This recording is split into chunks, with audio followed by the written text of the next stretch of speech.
நித்திய ஜீவனானது இனி வரும் காரியம் கிடையாது.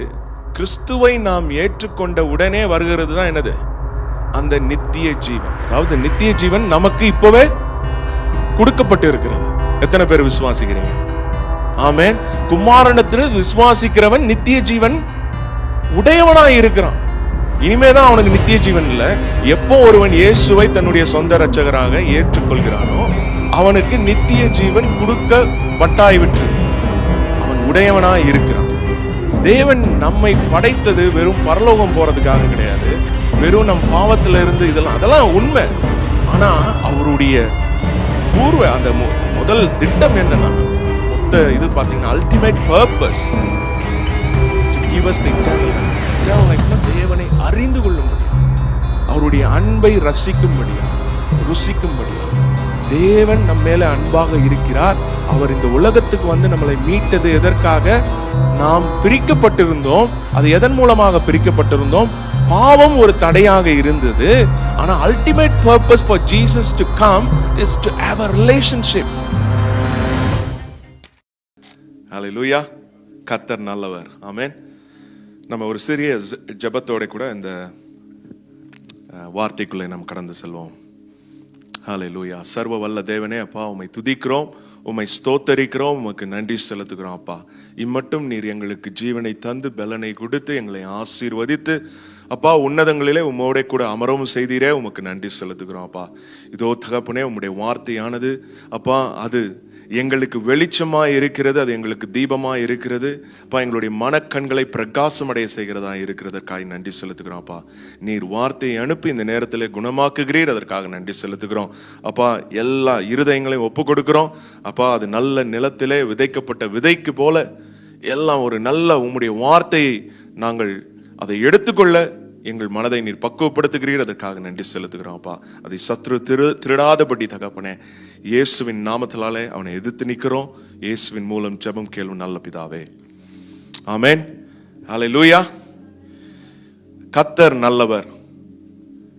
கர்த்தர் நல்லவர் என்ற தலைப்பின் கீழே பல சப் கேட்டகரிஸ்ல நம்ம பார்க்கலாம் எப்படி கர்த்தர் நல்லவராக இருக்கிறார் அப்படின்னு. நீங்க யோசிக்கலாம், இது எங்களுக்கு தெரியாதா என்ன? சின்ன வயசுல இருந்து சொல்லி கொடுத்துருக்காங்க.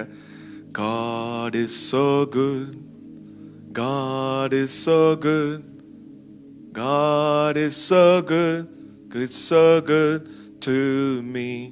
சின்ன வயசுல இருந்து என்ன பண்றோம்? இந்த பாடலை தான் பாடுறோம். ஆனா வசனம் சொல்லுது, சங்கீதம் 34:8, கர்த்தர் நல்லவர் என்பதை ருசித்து பாருங்கள் அப்படின்னு சொல்லுது. நீங்க சில இடத்துலலாம் போனீங்கன்னா டெஸ்டிங்க்கு வச்சிருப்பாங்க சாப்பாடுலாம். இல்லை அதை வந்து என்ன பண்ணும், ஒவ்வொன்றுத்தையும் டேஸ்ட் பண்ணி பார்க்கணும். பிரியாணிக்கு ஒரு டேஸ்ட் இருக்கு.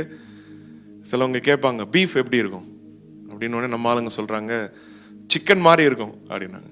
நான் ஹாங்காங் போனேன், அங்கே போய் ஸ்னேக் சாப்பிட்டேன். அது எப்படி இருக்குன்னு கேட்டால் நம்ம என்ன சொல்ல முடியும்?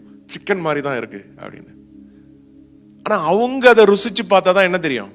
அதனுடைய சாரம் தெரியும், அதனுடைய அம்சம் தெரியும், அதில் இருக்கிற பலன் தெரியும், அதில் இருக்க வாசம் தெரியும். மற்றவங்க சொல்லி கேட்டால் அதில் உங்களுக்கு ஃபுல்லாக கிடைக்காது. அதனால தான் வசனம் சொல்லுது, கர்த்தர் நல்லவர் என்பதை ருசித்து பாருங்கள், அவர் மேல் நம்பிக்கையா இருக்கிற மனுஷன் பாக்கியவான். ஃபர்ஸ்ட் கர்த்தர் நல்லவர் என்பதை ருசித்து பார்த்தா தான் நம்ம என்ன பண்ண முடியும்? அவர் மேல நம்பிக்கையா இருக்க முடியும். அப்படிப்பட்ட மனுஷன் தான் பாக்கியவான். என் மேல யாராவது நம்பிக்கையா இருங்கன்னா நான் வந்து நம்பத்தகுந்தனா இருக்கணும். அது மாதிரிதான் கர்த்தர் வந்து ஒரு நல்லவராக இருக்கிறார். அதை நீ தெரிஞ்சுக்கோ, அப்போ நீ அவரை நம்பலாம் அப்படின்னு சொல்றதுதான் இந்த வசனம். நம்ம அநேக கருத்துக்கள், அதாவது கிறிஸ்டியன் வேர்ல்ட்ல நிறைய கருத்துக்கள் இருக்கு. கர்த்தர் வந்து சில நேரத்துல நல்லவரா இருப்பாரு, சில நேரத்துல என்ன பண்ணிடுவாரு, தூக்கி அடிச்சு போட்டுருவாரு. சில நேரத்துல நம்ம யோசிக்கிறது என்னன்னா, சில நேரத்துல ஜெபம் பண்ண போனா கர்த்தருடைய சித்தம் என்ன நடக்குது அப்படின்னு சொல்லி லைட்டா ஜெபம் பண்ணிடுறது. ஏன்னா அவங்களுடைய பலவீனத்தை குறித்து நிறைய கேட்டிருப்போம். அவங்களுக்கு வந்து தீர்க்க முடியாத வியாதியா அப்படின்னா நம்ம என்ன பண்ணிடுறது சில நேரத்துல, அப்பா அவங்களுடைய சித்தம் உங்க வாழ்க்கையில நிறைவேறட்டும் அப்படின்றது. ஆனா வசனம் அப்படி சொல்ல. மத்தேயு 10:1 சொல்லுது, நீ நோயாளிகள் மேல நீ என்ன பண்ணு, கையை வை, அவன் சுகமாகுவான் அப்படின்னு சொல்லுது.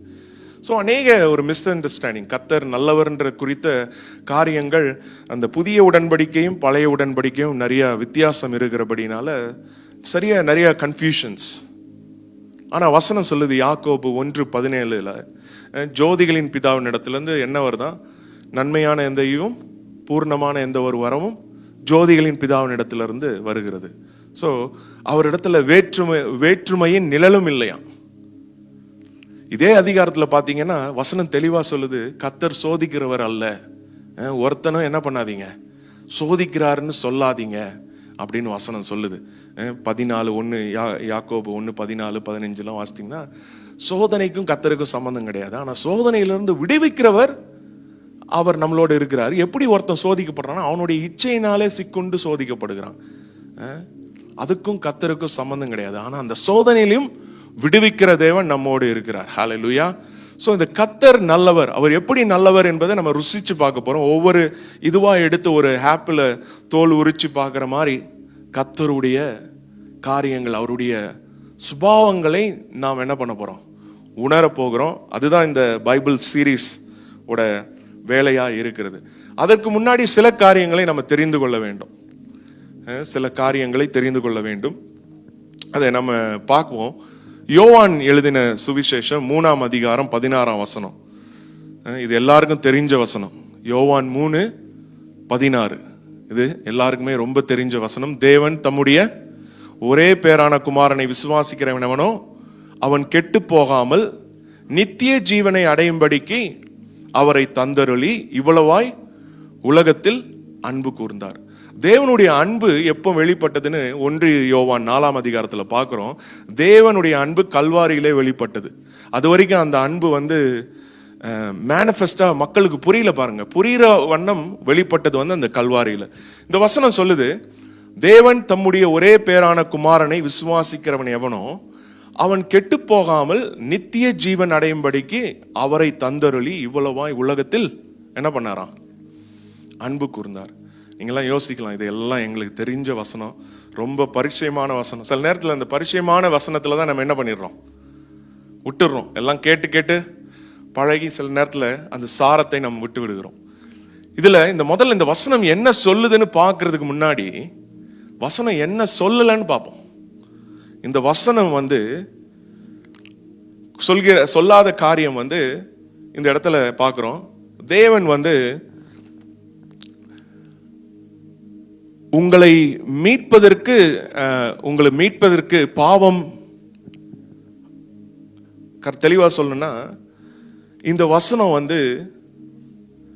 ஒருத்தன் கெட்டு போகாமல் நித்திய ஜீவனை அடையும்படிக்கு அவரை தந்தருளி இவ்வளவாய் உலகத்தில் அன்பு கூர்ந்தான்னு சொல்லுது. எது சொல்லலைன்னா பாவத்துக்காக தேவன் இந்த உலகத்துக்கு வந்தாருன்னு சொல்லல.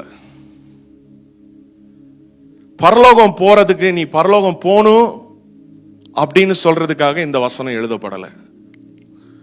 நீங்க பாத்தீங்கன்னா இந்த வசனம் சொல்லுது நித்திய ஜீவன் அடையும்படிக்கு, அதாவது பாவத்தில் இருந்து உனக்கு விடுதலை கொடுக்கும்படியாய் வந்தாருன்னு இந்த வசனம் சொல்லல. நீ பரலோகம் போறதுக்கு தான் அவர் வந்தாருன்னு சொல்லல, ஆனா நித்திய ஜீவன் அடையும்படிக்கு அப்படின்னு சொல்லுது.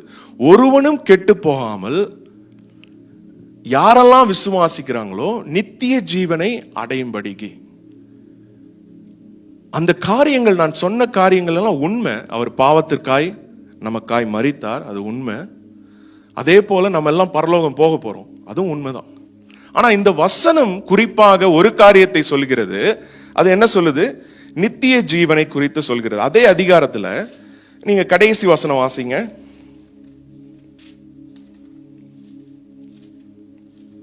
குமாரனிடத்தில் விசுவாசமாய் இருக்கிறவன் நித்திய ஜீவனை உடையவனாய் இருக்கிறான்.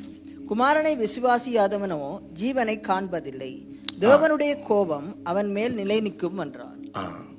இந்த வசனம் சொல்லுது நித்திய ஜீவன் உடையவனா இருக்கிறான். அதாவது நம்ம அநேக நேரத்தில் நம்ம பார்க்கறது நித்திய ஜீவன் என்பது எதை நினைக்கிறோம்னா, இனி ஒரு காரியம் நமக்காக வரப்போகிறது, அது பரலோகம் போக போகிறது, நம்ம இந்த உலகத்திலிருந்து மறிச்சு நடக்க போற காரியம் தான் நித்திய ஜீவன் அப்படின்னு நினைக்கிறோம்.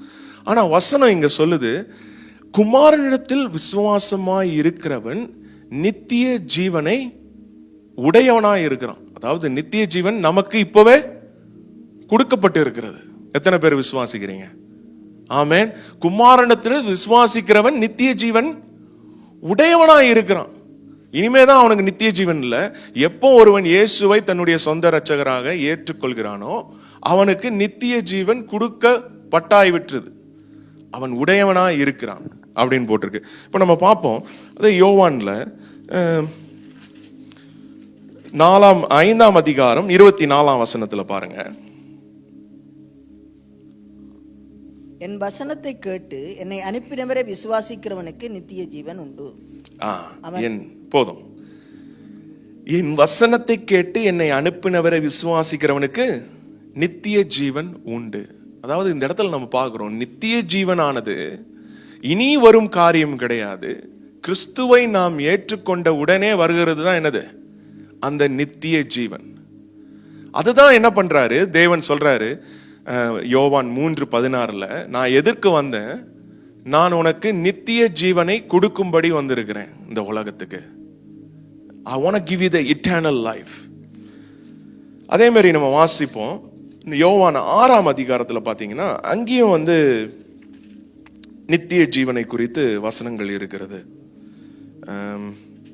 யோவான் 6:47, என்னிடத்தில் விசுவாசமாய் இருக்கிறவனுக்கு நித்திய ஜீவன் உண்டென்று மெய்யாகவே மெய்யாகவே உங்களுக்கு சொல்லுகிறேன். என்னிடத்தில் விசுவாசமாய் இருக்கிறவனுக்கு நித்திய ஜீவன் உண்டென்று மெய்யாகவே மெய்யாகவே சொல்லுகிறேன். நீங்களாம் யோசிப்பீங்க, இதற்கும் நான் சொல்லுகிற கர்த்தர் நல்லவருக்கும் என்ன தலைப்பு, என்ன சம்பந்தம் அப்படின்னு. நான் இருக்கு பாருங்க பொறுமையா. அதாவது நித்திய ஜீவன் என்பது ஒவ்வொரு விசுவாசிகளுக்கும் கொடுக்கப்பட்டிருக்கிறது. யாரெல்லாம் இயேசுவின் நாமத்தினாலே அவரை சொந்த இரட்சகராய் ஏற்றுக்கொள்கிறார்களோ, அவரை விசுவாசிக்கிறார்களோ, அவங்களுக்கெல்லாம் நித்திய ஜீவன் என்னது? இப்பவே இருக்குது. ஆனா நம்ம அநேக நேரத்தில் போதிக்கப்பட்டு இருக்கிறோம், நாம் பரலோகம் போறதுக்காக தான் அந்த நித்திய ஜீவன். நீங்க உண்மையை பார்த்தீங்கன்னா, ஒருத்தன் இந்த உலகத்துல பிறந்தா அவன் சாவது கிடையாது. ஒண்ணு எங்க போறான்? தேவனிடத்துல சேருகிறான், இல்லைன்னா கடைசி வரைக்கும் அவன் நரகத்துல இருக்கிறான். அவனுடைய ஆவி அப்படியே தான் இருக்குது பாருங்க. ஆனா இந்த இடத்துல சொல்கிற காரியம் நித்திய ஜீவனை குறித்து இருக்குது. இப்ப நம்ம வாசிக்க போறோம் யோவான் 17ஆம் அதிகாரம் 3ஆம் வசனம் 2 வாசிப்போம். பிதாவே, வேளை வந்தது, நீர் உம்முடைய குமாரனுக்கு தந்தருளின யாவருக்கும் அவர் நித்திய ஜீவனை கொடுக்கும் பொருட்டும் மாமிசமான யாவர் மேலும் நீர் அவருக்கு அதிகாரம் கொடுத்தபடியே உம்முடைய குமாரன் உம்மை மகிமைப்படுத்தும்படிக்கு நீர் உம்முடைய குமாரனை மகிமைப்படுத்தும். 3 வாசிங்க. ஒன்றான மெய்த்தேவனாகிய உம்மையும் நீர் அனுப்பினவராகிய இயேசு கிறிஸ்துவையும் அறிவதே நித்திய ஜீவன். நித்திய ஜீவன்னா என்னது? வசனம் சொல்லுது, ஒன்றான மெய்தேவனாகிய உம்மையும் நீர் அனுப்பிய இயேசு கிறிஸ்துவையும் அறிவதே என்னது? நித்திய ஜீவனோட டெஃபினிஷன் என்ன போட்டிருக்கு? ஒரு டிக்ஷனரியில போயிட்டு நீங்க பாத்தீங்கன்னா லைஃப் அப்படின்னா டெஃபினிஷன் என்னன்னு டிக்ஷனரியில பார்க்கலாம். இப்போ நித்திய ஜீவனோட டெஃபினிஷன் அது என்ன போட்டிருக்கு? மெய் தேவனாகிய உம்மையும், அதாவது பிதாவையும் அவரை அனுப்பினராகிய இயேசு கிறிஸ்துவையும் அறிவதே, இயேசு கிறிஸ்துவை அறிவதே நித்திய ஜீவன். நாம் இயேசு கிறிஸ்துவை அறிந்து கொள்வது, அதாவது அறிந்து கொள்வதுன்னா ஆதியாகமம் 4ஆம் அதிகாரத்துல பார்க்கிறோம், ஆதாம் ஏவாளை அறிந்தாள். ஸோ அந்த மாதிரி ஒரு இன்டமசி, ஒரு பர்சனல் ரிலேஷன்ஷிப்பை வைத்துக் கொள்வதுதான் நித்திய ஜீவன். இந்த நித்திய ஜீவனை பெறுவதற்கு பாவம் ஒரு தடையா இருந்தது. It was a barrier. தேவனையும் மனுஷனுக்கும் ஒரு இடைவேளை இருந்தது பாருங்க. அதனாலதான் ரோமர் 5ஆம் அதிகாரம் 1ஆம் வசனம் சொல்லுது, தேவன் என்ன பண்ணாராம்? சமாதானத்தை கொண்டு வந்தார். நம்ம வாசிப்போம் ரோமர் 5:1. இவ்விதமாக நாம் விசுவாசத்தினாலே நீதிமான்களாக்கப்பட்டிருக்கிறபடியால் நம்முடைய கர்த்தராய் இயேசு கிறிஸ்து மூலமாய் தேவனிடத்தில் சமாதானம் பெற்றிருக்கிறோம். என்ன பெற்றிருக்கோமா? சமாதானத்தை தேவனிடத்துல நாம் பெற்று இருக்கிறோம். இப்போ நமக்கும் தேவனுக்கும் ஒரு சமாதானம் இருக்கிறது. அது யார் மூலமா இருக்குது? இயேசு கிறிஸ்துவான மூலமா இருந்தது. ஆனா நித்திய ஜீவனை அடைவதற்காக தான் தேவன் வந்தார். அப்படின்னா என்னதுன்னா, தேவனை அறிந்து கொள்ளும்படியாய் we have to have a personal relationship. அதற்கு தடையா இருந்த காரியம் தான் என்னது? பாவம். அது ஒரு தடைகள் மாதிரி இருந்துச்சு பாருங்க. ஆனா அல்டிமேட் கோல், இயேசுவானவர் வருவதற்கு காரணம் என்னன்னா, நாமும் தேவனும் ஒன்றோடு ஒன்று இருந்து அவரை நாம் அறிந்து கொள்வதுதான் அவருடைய திட்டம். இதற்கு இந்த பாவம் ஒரு தடையா இருந்திருக்கு. அது அந்த தடையை எடுத்தது. ஆனா இப்ப பாத்தீங்கன்னா கிறிஸ்துவருடைய வாழ்க்கை எங்க நின்னு போயிருச்சுன்னா, அவங்க ரட்சிக்கப்பட்டு அந்த இடத்துல என்ன பண்ணிடுறாங்க? நின்னுக்கிறாங்க. They got stuck, saved and got stuck. ஆனா தேவன் வந்ததற்கு காரணம், அது ஒரு பெரிய மகத்துவமான காரணம். அது என்ன சொல்லுதுன்னா, தேவனை அறிகின்ற, கிறிஸ்துவை அறிகின்ற அறிவு. இப்போ அந்த வசனத்தை நம்ம இப்ப யோவான் 3:16 எல்லாத்தையும் இப்ப திரும்பி போட போறோம். அப்போ தேவன் எதற்கு வந்தார்? 3:16 வாசிப்போம். தேவன் எதற்கு வந்தார்னா, ஒரே பேரான குமாரனை விசுவாசிக்கிறவன் எவனோ அவன் கெட்டு போகாமல் கிறிஸ்துவை குறித்த அறிவை அடையும்படிக்கு அவரை தந்தருளினார். நித்திய ஜீவன்னா தேவனை அறிகிற அறிவு, கிறிஸ்துவை குறித்த அறிவு. அதற்கு பாவம் ஒரு தடையாக இருந்தது. அவர் என்ன பண்றாரு? அதை எடுத்து போடுறாரு. ஏன்னா அப்படின்னாதான் தேவனுக்கும் மனிதனுக்கும் ஒரு இடைவேளை இருந்தது. அந்த சமாதானத்தை கொண்டு வரும்படியாய், அந்த ஒப்புரவாக்குதல் கொண்டு வரும்படியா 2 கொரிந்தியர் 5:16 வாசித்தோம்னா அழகா சொல்லுது. 2 கொரிந்தியர் 5:16. ஆகையால் இது முதல் கொண்டு நாங்கள் ஒருவனையும் மாமிசத்தின்படி அறியோம். நாங்கள் கிறிஸ்துவையும் மாமிசத்தின்படி அறிந்திருந்தாலும் இனி ஒருபோதும் அவரை மாமிசத்தின்படி அறியோம். தொடர்ந்து வாசிங்க. இப்படி இருக்க ஒருவன் கிறிஸ்துவுக்குள் இருந்தால் புது சிருஷ்டியாய் இருக்கிறான். பழையவைகள் ஒழிந்து போயின, எல்லாம் புதிதாயின. இவையெல்லாம் தேவனாலே உண்டாயிருக்கிறது. அவர் இயேசு கிறிஸ்துவை கொண்டு நம்மை தம்மோட ஒப்புரவாக்குதலின் ஊழியத்தை எங்களுக்கு ஒப்பு கொடுத்தார். என்ன பண்றாரு? இயேசு கிறிஸ்துவை கொண்டு தம்மோடு ஒப்புரவாக்குதலின் ஊழியத்தை எங்களுக்கு ஒப்பு கொடுத்தார். வாசிங்க அடுத்த வசனத்தையும். அதென்னமெனில் தேவன் உலகத்தாருடைய பாவங்களை எண்ணாமல் கிறிஸ்துவுக்குள் அவர்களை தமக்கு ஒப்புரவாக்குதலின் உபதேசத்தை எங்களிடத்தில் ஒப்புவித்தார். ஒப்புரவாக்குதலின் உபதேசத்தை எங்களுக்கு ஒப்பு கொடுத்தார். சோ நம்ம பார்த்தோம், நித்திய ஜீவன்னா தேவனை அறிந்து கொள்ளுதல். அதற்கு பாவம் ஒரு தடையா இருந்தது. ஆனா தேவன் வந்ததற்கு காரணம் நாம் நித்திய ஜீவனை பெற்றுக்கொள்ளும்படி. அந்த நித்திய ஜீவன்னா என்னன்னா, தேவனோடு ஐக்கியமாய் ஒன்றோடு ஒன்று இணைந்து அவரை அறிந்து அவரை தினமும் அந்த அறிதல் இன்டமெசி, அதாவது ஒரு கணவனுக்கும் மனைவிக்கும் உள்ள உறவை போல தேவனை அறிந்து கொள்ளுதல். அதற்கு பாவம் தடையா இருந்தபடினாலதான் அதையும் அகற்றி போட்டார். ஆனா அல்டிமேட் அவருடைய முழு நோக்கம் ஒவ்வொருவரும் நாம் தேவனை அறிந்து கொள்ள வேண்டும். அதனாலதான் நம்ம பார்க்கிறோம், வெளிப்படுத்துதல் 4:11. கர்த்தாவே, தேவரீர் மகிமையையும் கனத்தையும் வல்லமையையும் பெற்றுக்கொள்கிறதுக்கு பாத்திரராய் இருக்கிறீர். நீரே சகலத்தையும் சிருஷ்டித்தீர். உம்முடைய சித்தத்தினாலே அவைகள் உண்டாயிருக்கிறவைகளும் சிருஷ்டிக்கப்பட்டவைகளுமாய் இருக்கிறது என்றார்கள். சிருஷ்டிக்கப்பட்டவமாய். ஆங்கிலத்தில் பார்த்தீங்கன்னா இன்னும் அழகா இருக்கு பாருங்க. Thou art worthy, O Lord, to receive glory and honor and power, for thou hast created all things, for thy pleasure they were created. நம்மலாம் எதற்காக சிருஷ்டிக்கப்பட்டிருக்கிறோம்? பிளஷர். கர்த்தருக்கு அது ஒரு பிளஷர் மாதிரி இருக்குது. சில நேரத்தில் இப்போ நம்ம இது எப்படி சொல்றது, அந்த பிளஷர்ன்றது தமிழ்ல சொல்லணும்னா, அவருக்கு நாம் சந்தோஷத்தை தருகிறவர்களாக, அவருக்கு நம்மளை பார்த்தா ஒரு ஆனந்தம் பாருங்களேன். அப்பாவும் பிள்ளையும் பார்க்கும் பொழுது எப்படி இருக்கும்? ரொம்ப ஒரு சந்தோஷம். வேலைக்கு போயிட்டு நீங்க வந்தீங்கன்னா உங்களுடைய பிள்ளைங்கள்லாம் பார்க்கும் பொழுது ஒரு இட் கிவ்ஸ் யூ ஜாய். அதான் சொல்லுது, and for thy pleasure they were created. நாமெல்லாம் எதற்காக சிருஷ்டிக்கப்பட்டு இருக்குன்னா, தேவனிடத்துல களி கூர்ந்து அவரோடு இன்பமாய் இருப்பதற்காக தான் நாம் என்ன பண்ணப்பட்டிருக்கோம்? சிருஷ்டிக்கப்பட்டிருக்கோம். அதனாலதான் சொல்லுது 1 யோவான் 4:8, தேவன் அன்பாகவே இருக்கிறார். எப்படி இருக்கிறாரு? அன்பாகவே இருக்கிறார். 1 யோவான் 4:8 தேவன் அன்பாகவே இருக்கிறார்னு சொல்லுது. இப்போ ஒருத்தர் அன்பாகவே இருக்கிற பொழுது நீங்க ஒருத்தங்களை ரொம்ப நேசிக்கிறீங்க, அவங்க உங்களை ஒண்ணுமே அசட்டை பண்றாங்கன்னா வச்சுக்கோங்க, எப்படி இருக்கும்? கோபமா வரும்.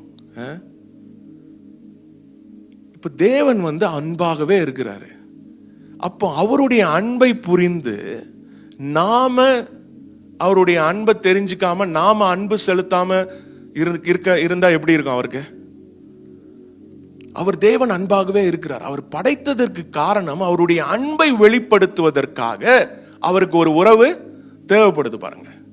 இப்போ நான் பாட்டுக்கு சொல்லிட்டு நான் எப்பவுமே நல்ல அன்பா இருப்பேன் அப்படின்னு சொன்னா, நான் அன்பு செலுத்துறதுக்கு ஒரு ஆள் இருக்கும் பாருங்களேன். அப்படின்னாதான் என்ன சொல்ல முடியும், அவர் ரொம்ப அன்பானவர்ப்பா அப்படின்வாங்க. ஏன்னா அவங்க போய் பழகி இருப்பாங்க பாருங்களேன். இப்ப தேவன் அன்பானவர்னா அவர் அன்பு செலுத்துவதற்கு அவர் என்ன பண்றாரு? சிருஷ்டிக்கிறார். அதனால்தான் வெளிப்படுத்துதல் 4:11 பார்க்கிறோம், we are created for thy pleasure.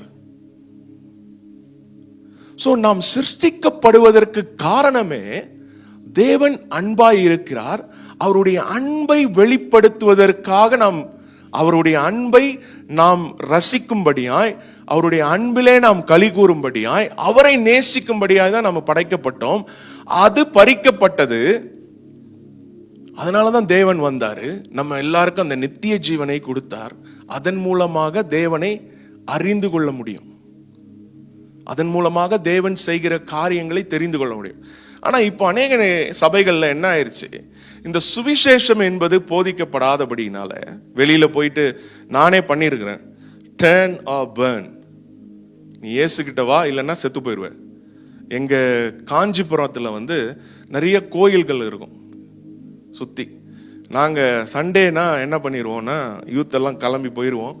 போயிட்டு இயேசுவை ஏற்றுக்கொள்ளு இல்லைன்னா நரகம் போவேன். அது உண்மைதான். ஆனா அது குட் நியூஸ் கிடையாது பாருங்க. குட் நியூஸ்ன்றது உனக்காகவும் ஒருத்தர் என்ன பண்ணியிருக்கிறாரு, மறிச்சு உன்னுடைய பாவங்களையும் உன்னுடைய பாவங்களையும் நிவர்த்தி செய்து தேவனுக்கும் உனக்கும் இருந்த பகையெல்லாம் அகற்றி போட்டு அவர் உன்னை ஏற்றுக்கொள்ள ஒருத்தர் இருக்கிறாரு, நீ ஆயத்தமா, அவருடைய அன்பை ஏற்றுக்கொள்வாயா அப்படின்றது, அந்த கிஃப்டை கொடுக்கறது தான் குட் நியூஸ் பாருங்க. தேவன் நம்மை படைத்தது வெறும் பரலோகம் போறதுக்காக கிடையாது, வெறும் நம் பாவத்துல இருந்து அதெல்லாம் உண்மை. ஆனா அவருடைய அந்த முதல் திட்டம் என்னன்னா, மொத்த இது பாத்தீங்கன்னா ultimate purpose to give us the eternal life. அந்த eternal lifeனா தேவனை அறிந்து கொள்ளும்படியாய், அவருடைய அன்பை ரசிக்கும்படியாய், ருசிக்கும்படியாய். அப்போ ஒருத்தர் அன்பு செலுத்தணும்னா நம்ம அவர் கர்த்தர் நல்லவர்ன்றது தெரிந்து கொள்ளணும் பாருங்களேன். அவங்க நல்லவர்னு தெரியும் பொழுதுதான் நம்ம என்ன பண்ண முடியும், ஒருத்தரை அன்பு செலுத்த முடியும். ஆனா இப்போ என்ன ஆயிடுச்சுன்னா, உலகத்துல எது நடந்தாலுமே கடவுள் மேலதான் பிளேம் பண்றாங்க. இந்த போன வருஷம் இந்நேரத்துக்கு ஊரெல்லாம் ஜெகஜோதியா எரிஞ்சுக்கிட்டு இருந்துச்சு, ஒரே புகை, பயங்கரமான ஒரு இது. அப்போ நிறைய இமெயில்ஸ் நம்ம கிறிஸ்டியன்ஸ் தான் அனுப்புறாங்க. மீடியாலாம் என்ன பண்றான், இந்த நெருப்பு ஒரு இட்ஸ் லைக் எ டெவில். இது அதுல ஒரு போட்டோ வர போட்டிருந்தான், ஒரு பிசாசு மாதிரி இருந்துச்சு. போட்டு அவன் சொல்றான், இது நல்லா இல்லை, இதெல்லாம் வரக்கூடாது, இதை நாங்க எப்படியாவது போராடி அணைச்சிருவோம்னு யார் சொல்றான்? தேவனை அறியாத மனுஷன் சொல்றான். ஆனா தேவனை அறிந்தவர்கள் என்ன பண்றாங்க, எல்லாருக்கும் ஒரு இமெயில் அனுப்புறாங்க, இது ஜட்ஜ்மெண்ட் ஆஃப் காட், இது கடவுள் தான் அனுப்பி இருக்கிறாரு. ஆனா தேவனை அறியாதவன் என்ன பண்றான், அதற்கு விரோதமாய் அவன் போராடுறான். ஆனா தேவனை அறிந்தவர்கள் அவங்களுக்கு கர்த்தர் நல்லவர்ன்றதுல, அதாவது அந்த பழைய உடன்படிக்கை புதிய உடன்படிக்கையில் அதெல்லாம் நம்ம கொஞ்சம் தொடர்ந்து பார்க்க போறோம். ஆனா அவங்களுக்கு அந்த வித்தியாசங்கள் தெரியாதபடினால என்ன ஆயிருது, அதை தேவனிடத்துல பழி போட்டுடுறாங்க. இப்போ செலப்தி அங்க யாரோ பத்த வச்சதுன்னு சொன்னாங்க. அந்த காட்டுத்தீயை சிலது பத்த வைத்திருக்கலாம் அப்படின்னு கேள்விப்பட்டீங்களா அந்த நியூஸ்லாம்? அப்போ அந்த பத்த வைத்தவன் கண்டுபிடிச்சா என்ன பண்ணுவாங்க, ஜெயில போட்டு அவனுக்கு என்னென்ன மேக்சிமம் பனிஷ்மெண்ட் கொடுக்க முடியுமோ கொடுப்பாங்க. ஆனா நம்ம ஆளுங்க எப்படி இமெயில் அனுப்பிட்டு இருக்காங்க, பத்த வச்சது யாரா, கடவுள் மேல பழிய போட்டுறாங்க. அன்னைக்கு ஒரு வாட்ஸ்அப்பில் ஒருத்தங்க போஸ்ட் போட்டிருந்தாங்க. அது என்னன்னா பாருங்களேன்,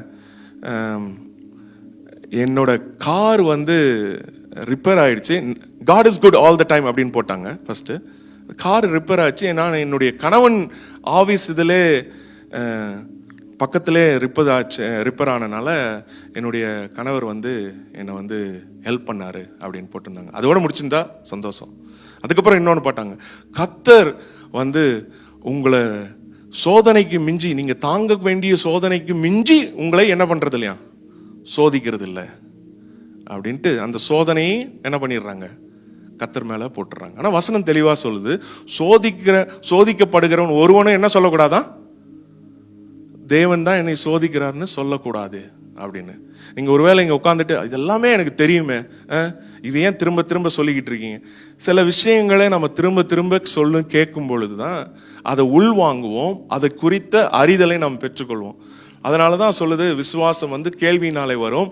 ரோமர் 10:17, faith comes by hearing and hearing the word of God. அதுதான் விசுவாசம். அப்படிதான் நம்ம விசுவாசத்தை பெற்றுக்கொள்ள முடியும். ஸோ இப்போ இங்க ஆதியாகமம்ல நடந்த சில காரியங்களை நம்ம பார்க்க போறோம். ஸோ அந்த பாவம் வருவதற்கான காரணங்களை நாம் தெரிந்து கொள்ள போகிறோம்.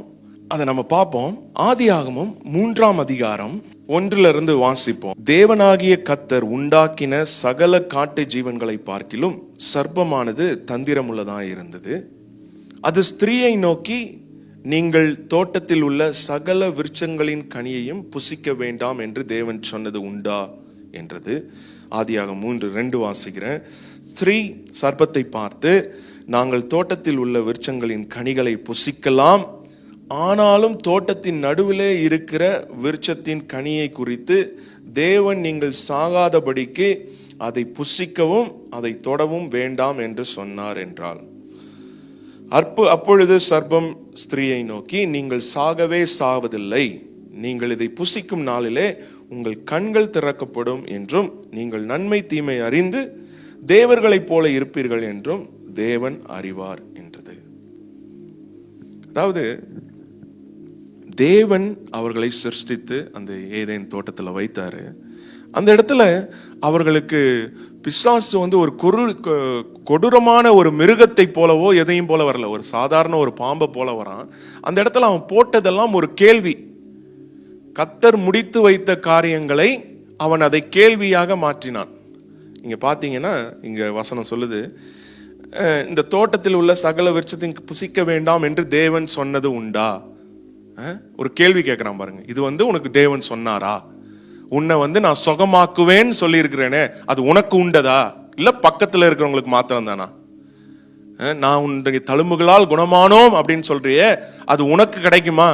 உன்னுடைய வாழ்க்கை இப்படி இருக்கிறத நீ வந்து எதுவுமே தேவனுக்காக பண்றது கிடையாது, உனக்கு அது கிடைக்குமா அப்படின்ற ஒரு கேள்விக்குறியாய் அங்க மாற்றுகிறான். அந்த டிஸ்பிலீஃபை போடுறான். அதுக்கப்புறம் பாத்தீங்கன்னா தேவனுடைய வார்த்தையை உண்மையா அது உண்மை இல்லாதபடி அவன் என்ன பண்றான், அது அங்க பேசுகிறான். நீங்க பாத்தீங்கன்னா தெரியும், அதை நீங்கள் சாகாதபடிக்கு புசிக்கவும் அதை தொடவும் வேண்டாம் என்று சொன்னார் என்றார்கள். அப்பொழுது சர்ப்பம் ஸ்திரீனுக்கு, நீங்கள் சாவதில்லை. அதாவது அது சொல்லுது பாருங்களேன், நீ சாகிறது இல்ல, தேவன் சொல்றாரு நீ அதை சாப்பிட்டா என்ன பண்ண போற, சாக போறேன்னு. ஆனா அந்த சர்ப்பம் வந்து சொல்லுது பாருங்க, நீங்க சாகிறது இல்ல. தேவன் சொன்ன வார்த்தைக்கு புறம்பாக ஒரு வார்த்தையை என்ன பண்ணுது, அந்த இடத்துல சொல்லுது. தேவன் சொல்றாரு நீ அந்த கனியை சாப்பிட்டா நீ சாவன்றாரு. ஆனா அந்த சர்ப்பம் சொல்லுது, அதை மாற்றி சொல்கிறது. அதே போல அது முதல்ல டிஸ்பிலீஃப், அது ஒரு கேள்வியாக, அது வந்து ஒரு இது உண்மையா சொன்னாரா அப்படின்னு சொல்லுது. அதுக்கப்புறம் சொல்லுது அவர் அப்படி சொல்லவே இல்லை, இது மாற்றி சொல்லுகிறது. அதுக்கப்புறம் நீங்க பாத்தீங்கன்னா, நீங்கள் இதை புசிக்கும் நாளிலே கண்கள் திறக்கப்படும், நீங்கள் நன்மை தீமை அறிந்து தேவர்களைப் போல இருப்பீர்கள் என்று தேவன் அறிவார் என்றார். அப்புறம் என்ன சொல்லுது, கடவுள் உனக்கு ஒன்ன கொடுக்கலன்னு சொல்லுது. 3 காரியங்கள் நடக்கிறது. ஃபர்ஸ்ட் டிஸ்பிலீஃப், அவிசுவாசத்தை அது கொடுக்கிறது, அவன் நம்பிக்கையை கொடுக்கிறது. அடுத்த காரியம் சொல்லுகிறது, தேவனுடைய வார்த்தை அது பொய், அது நிஜமல்ல அப்படின்னு சொல்லுகிறது. மூன்றாவது காரியம் என்ன சொல்லுகிறது? தேவன் உனக்கு ஒரு நல்ல நோக்கத்தை வைத்திருக்கவில்லை. God doesn't given you all the goodness. எதையோ மறைச்சி வச்சிருக்கிறார். இந்த மூன்று காரியங்கள் தான் அங்க நடக்குது பாருங்களேன். நீங்க நம்மளுடைய வாழ்க்கையில பாத்தீங்கன்னாலும் இந்த மூன்று காரியங்கள் தான் நடக்கும். இது இந்த ஆசீர்வாதம் நமக்கா, இந்த சுகம் நமக்கு இல்ல அப்படின்ற மாதிரி ஒரு கேள்வியாய் மாற்றப்படும். தேவன் கொடுத்த வாக்கு தத்தங்களையே கேள்வியாக மாற்ற கொண்டு வருவான். தேவன் எதையோ ஒரு நன்மையை நம்மிடத்திலிருந்து ஒளித்து வைத்து இருக்கிறார் அப்படின்ற ஒரு வியூ பாயிண்ட்ல வர்றதுதான் சாத்தானுடைய வேலை. இங்க மூன்று காரியங்களை அந்த இடத்துல நம்ம பார்க்கிறோம். அது ஆனா வசனம் சொல்லுது, 2ஆம் அதிகாரம் 26ஆம் வசனம் சொல்லுது, தேவன் ஆக்சுவலா என்ன பண்ணியிருக்கிறாரு? தேவன் தமது சாயலாகவும், 1ஆம் அதிகாரம் 26ஆம் வசனம், தேவன் தமது சாயலாகவும் தமது ரூபத்தின்படியும் மனுஷனை உண்டாக்குவோமாக, அவர்கள் சமுத்திரத்தின் மச்சத்தையும் ஆகாயத்து பறவைகளையும் மிருக ஜீவன்களையும் பூமி அனைத்தையும் பூமியின் மேல் ஊறும் சகல பிராணிகளையும் ஆளக்கடவார்கள் அப்படின்னாரு. அவர் என்ன பண்றாரு? சாயலாக படைத்தார். ஆனா இங்க அந்த சர்ப்பம் என்ன சொல்லுது? நீங்கள் இதை புசிக்கும் நாளிலே உங்கள் கண்கள் திறக்கப்படும் என்றும் நீங்கள் நன்மை தீமை அறிந்து தேவர்களைப் போல இருப்பீர்கள், இனிதான் நீ தேவர்களைப் போல இருப்பீர்கள் சொல்லுது. ஆனா வசனம் சொல்லுது, தேவன் எப்படி பண்ணாரா? அவர்களுடைய சாயலாய் சிருஷ்டித்தார். அவருடைய சாயலாய் சிருஷ்டித்திருக்கிறார். ஆளுமைப்படும்படியாய் அதிகாரங்களை கொடுத்திருக்கிறார். ஆனா அந்த இடத்துல அந்த சர்ப்பமானது அதை மறைத்து தேவனுடைய வார்த்தை பொய்யாக காட்டி என்ன பண்ணுது? காரியத்தை அங்க மாற்றம் செய்கிறது. அதனாலதான் வசனம் ரோமர்ல வாசிக்கிறோம். ரோமர் 4:2 நினைக்கிறேன். தேவனே சத்தியபரர் என்றும் எந்த மனுஷனும் பொய்யன் என்று சொல்லுவோமாக. தேவனே சத்தியபரர். Let God be the truth and every man be a liar. So உங்களுக்கு விரோதமா ஒரு ரிப்போர்ட் வரலாம். Let it be. அவங்க சொல்றது ஃபேக்டா இருக்கலாம். ஆனா இட்ஸ் நாட் த ட்ரூத். அது வசனம் சொல்லுது தெளிவாக. தேவன் சத்தியபரர். அவர் சொல்றது உண்மை. அவர் பொய் சொல்ல மனுபுத்திரன் கிடையாது. அவரால் பொய் சொல்ல முடியாது. பொய் சொன்னா அவர் தேவனாய் இருக்க முடியாது. அவர் சொன்ன வாக்குத்தத்தங்கள் எல்லாமே உண்மையா இருக்கிறது. தேவனே சத்தியபரர் என்றும் எந்த மனுஷனும் பொய்யன் என்று சொல்வோமாக. அப்படின்னா என்ன அர்த்தம்? நீ சொல்லணும் வாயை திறந்து. ஒவ்வொரு வாட்டி நமக்கு விரோதமாய் ஒரு காரியம் வரும் பொழுது அந்த காரியத்தை பார்த்து எந்த நாவும் என்ன பண்றது இல்ல. நம்ம ஏசாயா 57ஆம் அதிகாரம் நினைக்கிறேன், 54:17, உனக்கு விரோதமாய் உருவாக்கப்படும் எந்த ஆயுதமும் வாய்க்காதே போகும், உனக்கு விரோதமாய் நியாயத்தில் எழும்பும் எந்த நாவையும் நீதான் என்ன பண்ணும்? குற்றப்படுத்துவாய். நீ குற்றப்படுத்தணும். நீ குற்றப்படுத்தாம அப்படியே விட்டுட்டு இருந்தனா அங்க ஒன்றுமே நடக்காது. பாருங்களேன், வசனம் தெளிவாக சொல்லுகிறது, உனக்கு விரோதமாய் நியாயத்தில் எழும்பும் எந்த நாவையும் நீ குற்றப்படுத்துவாய். நீ தான் குற்றப்படுத்தணும். உனக்கு விரோதமா ஒரு ரிப்போர்ட் வந்தா இல்ல இது எனக்கு கிடையாது. நியூஸ்லாம் பாத்தீங்கன்னா ஃப்ளூ சீசன் வரும் பொழுதே என்ன பண்ணிடுவாங்க? எல்லாரும் சொல்லுவாங்க இட்ஸ் a ஃப்ளூ சீசன். கேள்விப்பட்டிருக்கீங்களா? என்னைக்காவது நம்ம சொல்லியிருக்கோமா இது எனக்கு கிடையாதுன்னு? நம்மளும் என்ன கேட்போம்? ஃபர்ஸ்ட் கேள்வி, இது எங்க மருந்து கொடுக்குறாங்க? நீங்க மருந்து எடுங்க, தப்பு கிடையாது. உங்களுடைய விசுவாசத்தின் பிரகாரம் நீங்க பண்ணலாம். ஆனா உங்களுடைய முதல் கேள்வி எதுவா இருக்குது? மருந்து எங்க கிடைக்கும் இருக்குதா? இது எனக்கு வராதுன்ற நிச்சயத்தோடு நம்ம பேசுறோமா? ஏன்னா நியூஸ் அப்படிதான் சொல்றாங்க, it's a flu season. So நியாயத்தில் எழும்புகிற எல்லாற்றையும் நம்ம தான் என்ன பண்ணோம்? குற்றப்படுத்தணும். அதனால தான் வசனம் சொல்லுது, தேவரே நீதிபரர், மனுஷர் எல்லாம் பொய்யர் என்று சொல்லுவோமாக. ஆனா இவங்க இங்க சொல்லல. பாருங்களேன், ஆதியாகமம் 3ஆம் அதிகாரத்துல எதுவுமே சொல்லல. அவங்க என்ன பண்ணிட்டாங்க? தேவன் அவன் பிரசன்ட் பண்ணதே, தேவன் உனக்கு நன்மை ஒன்றை குறைத்து வைத்திருக்கிறார், அவருக்கு உன் மேல ஒரு நல்ல நோக்கம் கிடையாது. அவர் உனக்கு எல்லாத்தையும் தரல, எதையோ ஒன்றை ஒளித்து வைத்து இருக்கிறார். உன்னை இங்க ஒரு அடிமை போல நடத்தி கொண்டு இருக்கிறார். அதுதான் அவன் pretty much அங்க பிரசன்ட் பண்றது. நீங்க இனிமேதான் தேவனை போல ஆக போறீங்க, இதை சாப்பிட்டாதான் ஆவீங்க அப்படின்னு சொல்லி அந்த இடத்துல மொத்தத்தையும் அவங்க மாத்தி சொல்லுகிறார்கள். அண்டர்லைன் பார்த்தீங்கன்னா, கடவுள் உனக்கு நல்லவர் இல்லப்பா அப்படின்றது தான் அவர்களுடைய அல்டிமேட் லை. சாத்தானுடைய அங்க மெயினான ஒரு காரியம் வந்து, கடவுளுக்கு உன்னை ஆசீர்வதிப்பது நோக்கம் கிடையாது, உன்னுடைய குடும்பத்தை ஆசீர்வதிப்பது நோக்கம் கிடையாது. ஆனா என்ன பண்றாரு? எதையோ மறைச்சு வச்சிருக்கிறாரு. இது உனக்குரியது கிடையாது. சில நேரத்தில் நம்ம ஒரு காரியத்துக்காக ஜெபம் பண்ணி என்ன பண்ணியிருப்போம்னா விட்டு இருப்போம். ஒரு சுகத்தை வந்து நம்ம சில நேரத்தில் ஒரு சின்ன தலைவலியாக இருந்திருக்கலாம், நம்ம அதை வந்து ஜெபம் பண்ணியிருப்போம். அதுக்கப்புறம் என்ன பண்ணியிருப்போம்னா, தலைவலி தானே, இது பழகி போச்சு அப்படின்னு சொல்லி சில உடம்பு வலிகள்லாம் இன்னும் வைத்திருப்போம். உண்மையா இல்லையா? அப்படியே பழகி போச்சு, இது ஒன்றும் கிடையாது, இது வந்தால் 2 நாளில் போயிடும், எங்களுக்கு மாதத்துக்கு 3 வாட்டி வரும், அவங்களுக்கு நான் வந்து என்ன பண்ணியிருக்கிறேன், ஏதோ ஏர்பிஎன்பியில் ரூம் புக் பண்ண மாதிரி அந்த சிக்னஸ்க்கு என்ன பண்ணியிருக்கோம், 3 நாள் போட்டு வச்சுருக்கிறோம். அவர் வருவார், அந்த 3 நாள் அவரை என்டர்டெயின் பண்ணுவோம், அவருக்கு டிவிலாம் போட்டு நெட்ஃப்ளிக்ஸ்லாம் கொடுத்து எல்லாம் பார்த்துட்டு அவரை கெஸ்ட் மாதிரி ட்ரீட் பண்ணி அனுப்பிடுவோம். ஆனால் பிரச்சனை என்னன்னா பாருங்களேன், once he get used to your thing, அவர் திரும்ப திரும்ப வருவார், அவருடைய எக்ஸ்டென்ஷன் அதிகமாகும், அவருடைய பின்விளைவுகள் அதிகமாகும். அதனால தான் நம்ம முக்கியமாக என்னது, தேவன் நல்லவர், அதுதான் பாட்டம் லைன். ஒரு கிறிஸ்டியன் பிலாசபி அப்படின்னு நீங்கள் எடுத்துக்கிட்டீங்கன்னா, நம்மளுடைய முதல் அடிக்கோல் வந்து தேவன் நல்லவர். ஜோதிகளின் பிதாவினிடத்திலிருந்து நன்மையான எந்த ஈவும் பூர்ணமான எந்த வரமும் அது வருகிறது. அவர் வந்து என் குடும்பத்திற்கு நல்லதை மாத்திரம் தான் செய்வார். திருடன் கொல்லவும் அழிக்கவும் வேற என்னத்துக்கு வரான்? யோவான் 10:10, the thief comes to steal, kill and destroy. மற்ற எதுக்குமே வர்றது கிடையாது. இந்த இடத்துல இவங்க நல்ல ஆசீர்வாதமா இருந்தார்கள். இவங்களை பார்த்து என்ன சொல்லிட்டான், உனக்கு ஒண்ணுமே இல்லை அப்படின்னு சொன்னோன்னதான் பின்விளைவுகள்.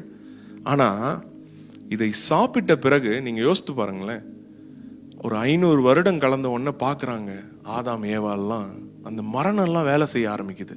அவங்களுடைய சொந்த மகன் என்ன பண்றாங்க, 2 மகன்ல ஒருத்தன் என்ன பண்ணிடுறான், இன்னொருத்தனை கொலை பண்றான். பாருங்க எப்படி இருந்திருக்கும் அவங்களுக்கு.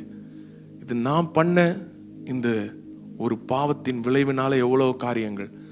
அவனுடைய பேரனோட பேரன் அந்த லேமாக்கா 4ஆம் அதிகாரத்தில் வரும், லாமோக்கு.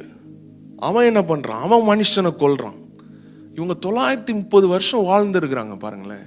அந்த பூமியில இவங்களால மிருகமும் இன்னொரு மிருகமும் என்ன பண்ணுது, அடிச்சு சாகுது. அப்படியே அந்த மரணத்தின் ஓலை, அந்த சத்தம் அது வந்து அடிச்சுக்கிட்டு இருக்கு. அதுக்கு முன்னாடி பாத்தீங்கன்னா கனி கூட எதுவுமே கெடாது பாருங்க. இப்பெல்லாம் மரத்துல இருந்து கனி கொஞ்ச நாள்ல கெட்டு போயிடும். அந்த அந்த அந்த பாவத்துக்கு முன்னாடி கனிகள் கெடுவதில்லை, இலைகள் உதிர்வதில்லை, நன்மையும் கிருபையும் மாத்திரம்தான் அவங்க பார்த்தாங்க. ஆனா சாத்தான் தேவன் நல்லவர் இல்லை என்பதை ஒரு கேள்வியாக கொண்டு வருவது மாத்திரம் கிடையாது, தேவனுடைய வார்த்தையை கேள்வி கேட்கும்படியாய் செய்தான். கடைசியில தேவன் சொன்ன வாக்கு தத்துவங்களையும் அவன் என்ன பண்ணிட்டான், பொய்ன்னு சொன்ன பிரகாரம் அதை ஏற்றுக்கொண்டவுடன் அப்புறம் தான் அவங்களுக்கு தெரியுது எவ்வளவு பெரிய ஒரு தப்பான முடிவை எடுத்துக்கொண்டார்கள்னு. அதாவது தேவனுடைய அன்பை நாம் புரிந்து கொள்ள வேண்டும், அவர் நல்லவர்னு தெரிந்து கொள்ள வேண்டும். இல்லைன்னா உங்களுடைய விசுவாசம் வேலை செய்யாது. கலாத்தியர் 5ஆம் அதிகாரம் 6ஆம் வசனம் வாசித்து பார்ப்போம். கலாத்தியர் 5:6, faith works by love. faith எப்படி வேலை செய்தான்? faith works by love. அன்பினாலே கிரியை செய்கிற விசுவாசமே உதவும். அதாவது ஆங்கிலத்தில் தெளிவாய் சொல்லுகிறது, faith works by love. அதாவது விசுவாசத்தோடு அன்பை நாம் கூட்டும் பொழுதுதான் அந்த காரியம் நமக்கு கிடைக்கிறது. அன்பு, தேவனுடைய அன்பை உங்களுடைய விசுவாசத்துல தேவன் எனக்காக எல்லாவற்றையும் செய்து முடித்திருக்கிறார், அவர் எனக்காகவே இருக்கிறார், அவர் எனக்குள்ளே இருக்கிறார், அவர் நல்லவராகவே இருக்கிறார், அவர் நன்மைகளை மாத்திரம் செய்கிறார், அவர் வேறு ஒன்ற காரியத்தையும் செய்யறது கிடையாது அப்படின்னு சொல்லும் பொழுதுதான் அந்த விசுவாசமே ஆக்டிவேட் ஆகுது, அது வேலை செய்கிறது. Faith works by love.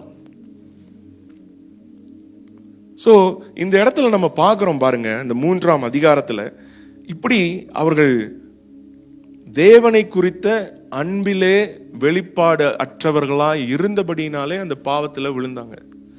இன்னொரு ஆச்சரியமான காரியத்தை நான் சொல்றேன். ஆதாம் ஏவாள் தேவனோடு அந்த குளிர்ச்சியான வேலையில என்ன பண்ணாங்க? உலாவி கொண்டு இருந்தார்கள், தேவனோடு பேசி கொண்டு இருந்தார்கள்.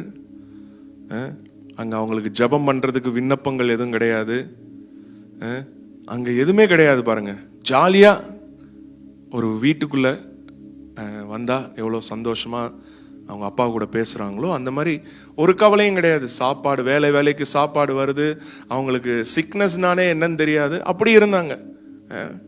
அப்படிப்பட்டவர்கள் அந்த தேவனுடைய தன்மையில ஒரு கேள்வி வரும் பொழுது அதில் வீழ்த்தப்பட்டார்கள். இதுல ஆச்சரியமான காரியம் என்னன்னா, அவர்கள் தேவனை குறித்த அன்பை ருசித்ததை காட்டிலும் உங்களுக்கும் எனக்கும் வெளிப்பாடு அதிகன்ற. எத்தனை பேர் ஆமென் சொல்றீங்க? தேவனை குறித்த அவருடைய அன்பை அவர்கள் கண்டதை காட்டிலும் நமக்கு அதிகமாக அது வெளிப்பட்டப்பட்டு இருக்கிறது. அவங்களுக்கு ஒரு வாக்குத்தத்தம் கொடுக்கப்படுகிறது. ஆதியாகமம் 3ஆம் அதிகாரத்துல தேவன் என்ன பண்ண போகிறார்? மனிதனாக பிறக்க போறாருன்னு. ஆனா அவங்களுக்கு அவ்வளவு தெளிவு கிடையாது. பாருங்க, அந்த வசனத்தை அவர்களுக்கு இப்படியாக தேவனே மனிதனாய் வருவாரா அப்படின்லாம் தெரியாது பாருங்க. ஆனா நமக்கு அவருடைய அன்பு வெளிப்பட்டு இருக்கிறது. அதனால்தான் யோவான் 1 யோவான் 4ஆம் அதிகாரத்துல அந்த வசனங்களை நம்ம வாசிப்போம். 8ஆம் வசனம் நினைக்கிறேன். 1 யோவான் 4:9 வாசிப்போம். இல்ல 8ல இருந்து வாசிங்க. அன்பில்லாதவன் தேவனை அறியான், தேவன் அன்பாகவே இருக்கிறார். தம்முடைய ஒரே பேரான குமாரனாலே நாம் பிழைக்கும்படிக்கு தேவன் அவரை உலகத்திலே அனுப்பினதினால் தேவன் நம்மேல் வைத்த அன்பு வெளிப்பட்டது. நாம் தேவனிடத்தில் அன்பு கூர்ந்ததினால் அல்ல, அவர் நம்மிடத்தில் அன்பு கூர்ந்து நம்முடைய பாவங்களை நிவர்த்தி செய்கிற கிருபாதார பரியாக தம்முடைய குமாரனை அனுப்பினதினாலே அன்பு உண்டாயிருக்கிறது. போதும். இதுல 9 வசனம் சொல்லுது, தம்முடைய ஒரே பேரான குமாரனாலே நாம் பிழைக்கும்படிக்கு தேவன் அவரை இவ்வுலகத்திலே அனுப்பினதாலே தேவன் நம்மேல் வைத்த அன்பு வெளிப்பட்டது. It become manifested. தேவன் மனிதனை இவ்வளவாய் நேசித்தார் அப்படின்றது அங்கு வெளிப்பட்டது. பாருங்களேன், அதாவது உதாரணத்துக்கு சொல்லணும்னா, ஒரு எறும்பு இருக்குதுன்னு பார்த்துக்கோங்க. எறும்பு புத்து பார்த்துருக்கிறீங்களா? பார்த்தது இல்லையா? பார்த்துருக்கிறீங்களா? அதுல நிறைய எறும்பு இருக்குன்னு வச்சுக்கோங்க. ஒரு எறும்பு அங்க கஷ்டப்படுது. நீங்க பாக்குறீங்க, இந்த எறும்பு ரொம்ப கஷ்டத்துல இருக்குது. ஒரே ஒரு வேலை பண்ண முடியும், நீங்க எறும்பா மாறினாதான் என்ன பண்ண முடியும்? அந்த எறும்புக்குரிய கஷ்டங்கள் எல்லாம் தீர்க்க முடியும். எறும்பா நீங்க மாறுறீங்க, மாறி போய் என்ன பண்றீங்க? அதோடைய கஷ்டத்தெல்லாம் தீர்த்துட்டு வர்றீங்க. அந்த மாதிரி அதை காட்டிலும் மேலான் தேவன், அவர் அவ்வளோ பெரிய தேவன், வானத்தையும் பூமியும் படைத்த சர்வ சிருஷ்டிகர். அப்படிப்பட்ட ஒரு தேவன் என்ன பண்றாரு? அவர் சிருஷ்டித்த, அவர் படைச்ச ஒரு மனுஷனை போல வந்திருக்காரு. பாருங்களேன், நம்மளா இருந்தா என்ன பண்ணிருப்போம்? அவர் ஒரு மனிதனை போல வந்தாரு நம்மளை மீட்கும்படியாய். அந்த அன்பு பாருங்களேன். அதான் சொல்றேன், ஆதாம் ஏவாளுக்கு அதெல்லாம் வெளிப்பட்டிருக்கான்னு தெரியல. அவங்களுக்கு தெரியும் இந்த மாதிரி ஒரு மீட்பின் திட்டம் இருக்குன்னு, ஆனா எப்படின்னு தெரியாது. ஆனா நமக்கு தெரியும், கல்வாரியில என்ன நடந்ததுன்னு தெரியும். இந்த தீர்க்க தரிசனங்கள் தேவனை குறித்து என்ன சொன்னதுன்னு தெரியும். அது எப்படி நிறைவேற்றப்பட்டன்னு தெரியும். அதனால வாக்குத்தத்தங்கள்லாம் உண்மைன்னு தெரியும். அவர்கள் தேவனை புரிந்த புரிதலை காட்டிலும் நமக்கும் கொடுக்கப்பட்ட புரிதல் அதிகமாக இருக்கிறது.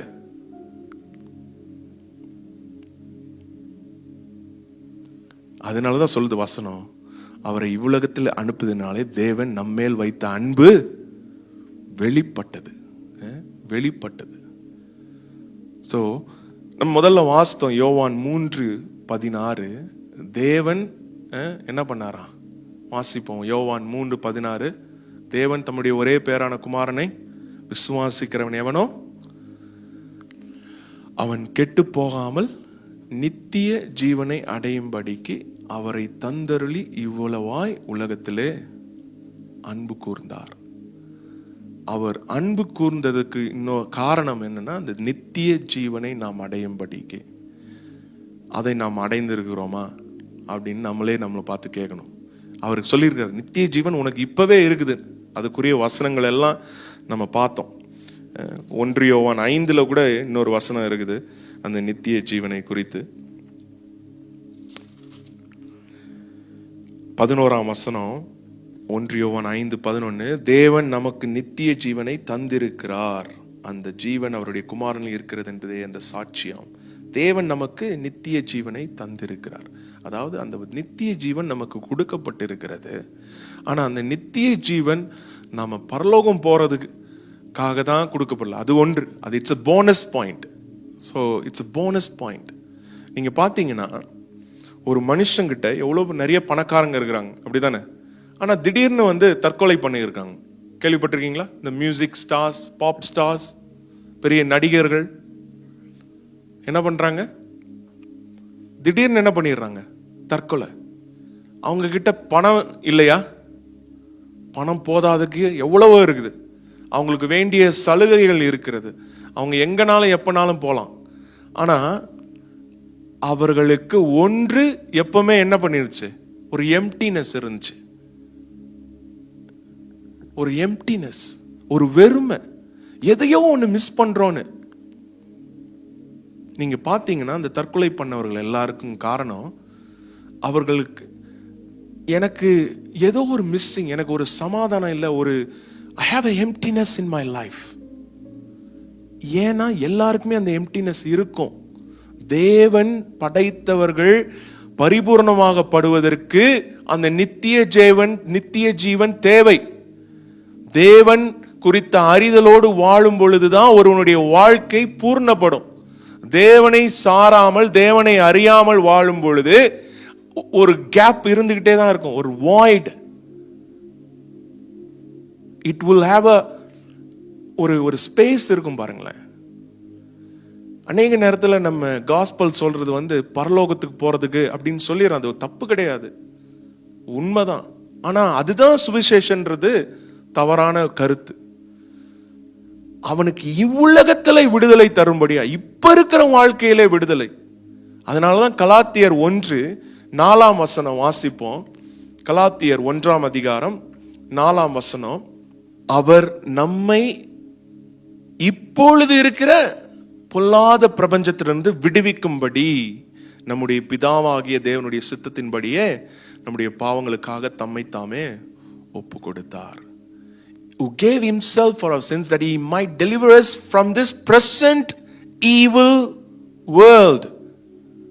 அவர் எது கொடுத்திருக்காரு? நம்மளை விடுவிக்கும்படி. இந்த பிரபஞ்சத்திலிருந்து இப்போ பொல்லாப்பாய் நடக்கிற காரியங்கள், பொல்லாப்பான காரியங்கள் என்னது?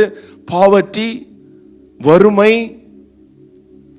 இயலாமை, தனிமை, நோய், பலன் இல்லாத வாழ்க்கை, சமாதானம் இல்லாத வாழ்க்கை, இதெல்லாம் சாத்தான் கொண்டு வருகிற காரியங்களில் இருந்து இப்ப பிரபஞ்சத்தின் இந்த இப்பொழுது இருக்கிற பொல்லாத பிரபஞ்சத்தை விடுவிக்கும்படி என்ன பண்றாரு?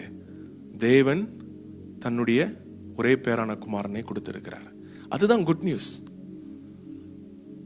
Heaven is a bonus. இந்த வாழ்க்கையில நாம் கிறிஸ்துவை அறிந்து வாழ வேண்டும். ஒரு சின்ன கதை, அதாவது கதை இல்ல, உண்மை சம்பவத்தை நான் சொல்லி முடிக்கிறேன். அதாவது நியூரோ மன்னன் இயேசு கிறிஸ்து மரித்து அந்த மரித்த காலத்தில், மரித்ததுக்கப்புறம் ஆட்சி செய்த மன்னன் நியூரோ மன்னன். அவன் கிறிஸ்துவர்களுக்கெல்லாம் என்ன பண்றான்னா, நிறைய பேரை பெர்சிக்யூஷன் நடக்குது. அங்க கிறிஸ்துவை அறிந்தவர்கள் எல்லாம் பிடிச்சி ஒரு தியேட்டர்ல போடுறாங்க. நீங்க பாத்தீங்கன்னா அந்த ஒரு பெரிய கேலரி மாதிரி இருக்கும் அந்த தியேட்டர். பார்த்தீங்கன்னா இப்படி எல்லாரும் உட்கார்ந்து இருக்கலாம். கீழே என்ன நடக்கும்? ஷோ. என்ன ஷோன்னா, கிறிஸ்துவை அறிந்தவர்களை பிடிச்சிட்டு போய் அந்த இடத்துல சிங்கத்தை திறந்து விடுவாங்க. அது என்ன பண்ணும்? போய் இது பண்ணுமா. ஆனா அந்த இடத்துல கிறிஸ்துவர்கள் என்ன பண்ணுவாங்களாம், போட்டி நடக்குமா பாருங்களேன். நான் தான் ஃபர்ஸ்ட் போவேன்னு. எதுக்கு? சிங்கத்தை பார்க்கல, சிங்கத்தின் வாயாலே மரிப்பதற்கு சந்தோஷமா போறாங்களாம். அவனுக்கு வந்து இட்ஸ் a privilege. இயேசுவோடு, இயேசுக்காய் நான் மரிப்பது அவனுக்கு ஒரு ஸ்லாக்கியமா இருக்கிறதுல அதுல போட்டி வேறையாம். அடிதடியெல்லாம் நடக்குமா, நான் தான் ஃபர்ஸ்ட் போவேன்னு. அந்த மன்னருக்கே ஒன்றும் புரியலையா, எல்லாரும் சந்தோஷமா போறாங்க. அதே மாதிரி வேதத்திலையும் சம்பவம் இருக்குது. அப்போஸ்தலர் 7ஆம் அதிகாரத்துல ஸ்தோவான், அவனுடைய வாழ்க்கையை நீங்க பாத்தீங்கன்னா தெரியும். அங்க எல்லாரும் கல் எறிகிறாங்க, அவன் பாட்டுக்கு என்ன பண்றான், கரத்தை வைத்து நான் இயேசுவை பார்க்கிறேன், இவங்களெல்லாம் மன்னிங்க, அவ்வளவுதான். ஏன் அவங்களால அதை செய்ய முடிஞ்சதுன்னா, தேவனுடைய அன்பை புரிந்து கொண்டார்கள். அந்த நித்திய வாழ்வு அதை தெரிந்து கொண்டார். தேவனோடு இருக்கிற ஐக்கியம், அந்த உறவு, மற்றவங்களோட ஒப்பீனியன்லாம் டசன்ட் மேட்டர். மற்றவன் என்ன பத்தி என்ன சொல்றது, அதெல்லாம் அவங்க கேர் பண்றது இல்லை. பாருங்க, தேவன் என்னை குறித்து என்ன சொல்லி இருக்கிறார், தேவன் எனக்காக என்ன நோக்கத்தை வைத்திருக்கிறார், கிறிஸ்துவுக்குள் நான் யார், தேவன் சொன்ன வாக்குத்தத்தங்கள் எனக்கு போதுமானவை, அதை மேன்மைப்படுத்தினாங்க. அந்த இடத்துல ஆதாம் ஏவாள் மேன்மைப்படுத்தாத காரியம் அதுதான். கிறிஸ்து எனக்கு இந்த வாக்குத்தத்தத்தை சொல்லி இருக்கிறார், தேவன் எனக்கு இதை கொடுத்திருக்கிறார், அவர் எனக்கு எதையும் மறைக்கவில்லை, எல்லா ஆசீர்வாதங்களும் எனக்காக செய்து முடித்திருக்கிறார். சோ அந்த இடத்துல அந்த நியூரோ மன்னன் காதை மூடிப்பானா. இவங்க என்னடா பண்றாங்க கிறிஸ்துவர்கள். அந்த இடத்துல கிறிஸ்துவம் வேகமாக பரவினது. உலகத்தை திருப்பி போட்டவர்கள் வருகிறார்கள் அப்படின்வாங்க. The world changes. நம்மளை பார்த்து சொல்றாங்களா யாரும்? பக்கத்து வீட்டில் சிக்குனா நம்ம வீட்லயும் சிக்கு, பக்கத்து வீட்டில் என்ன பிரச்சனையோ அதே தான் இங்கேயும் ஓடுது. யாராவது வந்து கண்டுபிடிக்கணும்னா கண்டே பிடிக்க முடியாது. கிறிஸ்மஸ்க்கு லைட் போட்டா கண்டுபிடிச்சிடலாம் இந்தியாவிலேயாவது, இங்க எல்லாமே லைட் போடும். ஒரு அறிகுறி சொறி எதுவும் கிடையாது. ஏன்னா நம்ம வந்து நித்திய ஜீவன் எங்கேயோ இருக்குது அப்படின்னு இருக்கோம். ஆனா நித்திய ஜீவன் இப்போ அது என்னது? தேவனை அறிந்து வாழுதல். அது எதற்கு முக்கியம்னா, அந்த God is good அப்படின்றதுல நமக்கு முதல்ல தெரியணும், தேவன் நம்ம மேல அன்பாக இருக்கிறார். அவர் இந்த உலகத்துக்கு வந்து நம்மளை மீட்டது எதற்காக?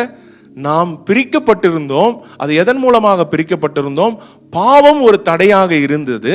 ஆனா ultimate purpose for Jesus to come is to have a relationship. இப்போ எங்க வீட்டில் மீன் வாங்கி வச்சு பண்றோம் பாருங்களேன். அந்த மீன் வர்றதுக்கு முன்னாடி என்ன பண்ணணும்? தொட்டி வாங்கணும், அது தண்ணி வாட்டர் டெஸ்ட் பண்ணணும், அதுக்கு சாப்பாடு வாங்கணும், அது எந்த டெம்பரேச்சர்ல இருக்குன்னு பார்த்து என்ன பண்றோம் ஒரு மீனுக்கு. ஆனா அவர் நம்மளை சிருஷ்டித்திருக்கிறாருன்னா, நமக்கு தேவை உள்ள எல்லாவற்றையும் அவர் என்ன பண்ணியிருக்கிறாரு? செய்து முடித்திருக்கிறார். அவருடைய ஒரே குமாரனை கொடுத்திருக்கிறார். அப்படிப்பட்ட ஒரு நல்ல தேவனாய் இருக்கிறார். சரியா? அவர் தான் நம்மளுடைய இயேசுவானவர். இந்த நேரத்திலே நம்ம கண்களை மூட போறோம். இந்த நாளில் நம்ம பார்த்தது ஒரே ஒரு காரியம், அதாவது தேவன் அன்பாக இருக்கிறார். அவர் நம்மிடத்துல அந்த அன்பை நாம் புரிந்து கொள்ளும் பொழுதுதான் அந்த நித்திய ஜீவன் உள்ள வாழ்க்கையை நாம் வாழ முடியும். பரலோகம் போறதெல்லாம் வெரி குட், அவர் நம்மளுடைய பாவத்துக்கு மன்னிக்கும், அதெல்லாம் உண்மைதான். ஆனா அதை காட்டிலும் ஒரு மேன்மையான காரியம் இயேசுவோடு உறவு. It's a personal relationship, intimacy. அவரும் நானும் அவரும், நாங்க ரெண்டு பேரும் ஒரே டீம். தேவன் என் பட்சத்துல இருக்கிறாரு, அவருடைய வாக்குத்தத்தங்கள் எல்லாம் எனக்காக கொடுக்கப்பட்டு இருக்கிறது. I want to have that commitment. மற்றவங்க சொன்ன கவலை கிடையாது. மற்றவங்க சொல்ற காரியங்கள், ஒருவேளை அவங்க சொல்லலாம், ஓ உனக்கு நீ செலவு பண்ற, மற்றவங்களுக்கு நான் செலவு பண்ணல, அதெல்லாம் doesn't matter. உனக்கு தேவன், நீயும் தேவனும். It's a one and one. மற்ற உறவுகள் ஒருவேளை உன்னை பத்தி புரிஞ்சுக்க முடியாம இருக்கலாம், உன்னை பத்தி தெரிஞ்சுக்க முடியாம இருக்கலாம். ஆனா ஒரே ஒரு காரியம், தேவன் இந்த உலகத்துக்கு வந்தது அவரோட இன்டிமசி, அவரை அறிகின்ற அறிவு, அவருக்கு பிளஷராம் பாருங்களேன். நீங்களாம் அவருக்கு நம்மளை பார்த்தாலே சந்தோஷம். நமக்கு அப்படி இருக்குதா? அவருக்கு நம்ம பார்க்கும் பொழுதே ஒரு குதூகலம். அவருக்கு ஒரு வாலெட் இருந்துச்சுன்னா அதுல உங்களுடைய போட்டோஸ் இருக்குன்ற. He loves us so much. அவருடைய அன்பு, அந்த அன்பை புரிந்து கொள்ளும் பொழுது நீ எதை விசுவாசிக்கிறாயோ அது உனக்கு கிடைக்கும். Faith works by love. அவரை அறிகின்ற அறிவு. நம்ம அநேக சாட்சிகளை கேட்டோம். அந்த நியூரோ மன்னன் காலத்துல அநேக பேர் கிறிஸ்துவுக்காக வைராக்கிய வாஞ்சையாக எழும்பி செயல்பட்டார்கள். எதனால அவங்களால முடிஞ்சுச்சு? தேவனை அறிகின்ற அறிவு. அது எப்போ வரும்? தேவன் நல்லவர்ன்றது தெரியும் பொழுதுதான் வரும். Why can't you make a commitment today that doesn't matter what's going to happen in my life, I'm going to start with this one point, that God is good. என்னுடைய வாழ்க்கையில என்ன நடந்தாலும் சரி, எப்படிப்பட்ட சூழ்நிலையா இருந்தாலும் சரி, நான் என்னுடைய வாழ்வை இயேசு நல்லவர் என்பதில் தொடம்ப விரும்புகிறேன். அப்படி சொல்றவங்கலாம் தயவு செய்து எந்திரிச்சுங்க. we gonna make a commitment. இது தேவன் வெளியில இருக்கிறவங்களுக்காக பேசிட்டு இல்லை, இங்க இருக்கிறவங்களுக்கு தான் அவர் கேட்கிறார். You start in every single thing. Are you starting in every single thing with that thing? நம்ம சில நேரத்தில் கார் வாஷ் பண்ணா கூட, நான் வாஷ் பண்ணா இன்னைக்கு மழை பெய்யும்னு ஸ்டார்ட் பண்றோமா? இல்ல God provided me, no one can steal that from me start பண்றோமா? You have to make that commitment. கிரியை இல்லாத விசுவாசம் செத்ததான் இருக்கும். அந்த கிரியை தான் இது. அவருக்கு கமிட் பண்றது தான் கிரியை. நானும் அவரும் சேர்ந்து நான் வாழவேன் அப்படின்னு we gonna make it. We gotta tell the world, அப்போ நான் இப்படி இருக்கணும் அப்படின்னு. in this new year, இந்த புதிய வருடத்துல ஒருவேளை நீங்க பார்த்து கொண்டு இருக்கலாம். Stand up where you are, raise your hand. You gonna stand up and tell, I want to put everything. என்னுடைய வாழ்க்கையில ஒவ்வொரு நாளும் கர்த்தர் நல்லவர் என்பதில் நான் ஆரம்பிக்க போகிறேன். கர்த்தர் நல்லதை மாத்திரம் செய்கிறார் என்பதில் ஆரம்பிக்க போகிறேன். அவர் என்னுடைய நண்பன், எனக்கு வேண்டியதை எல்லாம் செய்கிறவர், தகப்பன் அப்படின்றதில் நான் ஸ்டார்ட் பண்ண போறேன். I'm not going to get anything. அவர் நித்திய ஜீவனை கொடுத்திருக்கிறார். அது எதற்காக? அவரை அறிகின்ற அறிவிலே வளர்வதற்கு தான். அதற்கு தடையா இருந்த எல்லா காரியங்களையும் அவர் சிலுவையில செய்து முடித்தார். அதற்கு விரோதமா இருக்கிற நோய்களை குணமாக்கினார். அதற்கு விரோதமா இருக்கிற எல்லா வித சாபங்களை எல்லாம் எடுத்து போட்டார். பாவத்தை எல்லாம் எடுத்து போட்டார். எதற்காக? பிதாவனோடு நாம் இணைக்கப்படும்படியாய், அவரோடு அந்த ஐக்கியத்துல, அந்த வெளிப்பாடிலே நாம் வாழும்படியாய் நம்மை அழைத்திருக்கிறார். ஹல்லேலூயா. அப்பா, நிக்கிற ஒவ்வொரு பிள்ளைகளுக்காய் விசேஷமாய் ஜெபிக்கிறேன். அப்பா, தேவனை அறிகின்ற அறிவு I manifest, அப்பா, I speak life upon them. Hallelujah. தேவனை அறிகின்ற அறிவு, இன்னும் தகப்பனே உம்மை அன்பை குறித்த அறிவு, let there be real manifestation in Jesus name. அப்பா, நீர் என்ன செய்து முடித்திருக்கிறீர்? உம்முடைய அன்பின் ஆழங்களிலே, உம்முடைய அன்பின் ஆழங்களிலே தகப்பனே நீர் அவர்களை நடத்துகிறீர். அதற்காக நன்றி செலுத்துகிறோம். இன்னும் அதிகமாய் உம்மை அறிந்த அப்பா கர்த்தர் நீர் அறிய செய்கிறீரே, அதற்காக நன்றி செலுத்துகிறோம். அப்பா கமிட் பண்ண ஒவ்வொருவருக்காய் விசேஷமாய் ஜெபிக்கிறோம். அப்பா, ஓ கர்த்தர் தகப்பனே, இதை நீர் காண்கிறீர், இதை நீர் காண்கிறீர், இதை நீர் காண்கிறீர். அவர்களுடைய உள்ளத்தின் வாஞ்சையை நீர் காண்கிறீர். அப்பா, thank you Lord, thank you Jesus.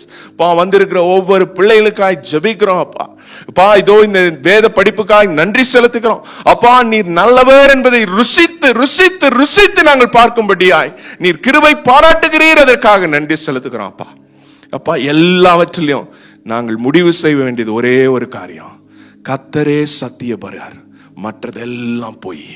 தேவனுடைய வார்த்தை மாத்திரம்தான் உண்மை, மற்றதெல்லாம் பொய்.